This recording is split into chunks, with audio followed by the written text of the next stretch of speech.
मोहतरम नाज़रीन, chief of army staff general Qamar Javed Bajwa ने एक बार फिर वाज़ेह किया कि भारतीय फ़ौज को किसी भी जारहियत और मिस एडवेंचर का हमेशा मुंह तोड़ जवाब मिलेगा। ISPR के मुताबिक army chief general Qamar Javed Bajwa ने लाइन ऑफ कंट्रोल के अगले मोर्चों का दौरा किया। आर्मी चीफ को LOC की ताज़ा सूरत-ए-हाल से बाखबर किया गया।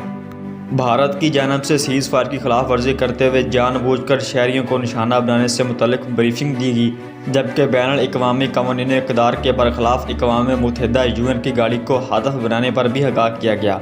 जनरल कमर जावेद बाजवा ने जवानों की ऑपरेशन तैयारियों और बुलंद हौसले को सराहते हुए अफसरान जवान की मुस्तैदी और पेशा वराना महारत की तारीफ़ की। उन्होंने कहा कि भारत की इश्तियाल अंगेज़ी बिलखसूस हाल ही में अक़वाम मुत्तहिदा के फौजी मुबसरीन की गाड़ी को निशाना बनाना इलाकाई अमन व इस्तेहकाम के लिए खतरा है। भारतीय फ़ौज को किसी भी जारहियत और मिस एडवेंचर का हमेशा मुँह तोड़ जवाब मिलेगा। पाक फ़ौज LOC पर आबादी के तहफ़्फ़ुज़ के लिए इक़दामात बरूकार लाएगी और मुल्क के वक़ार और आलमी सालमियत का हर कीमत पर दिफा करेगी।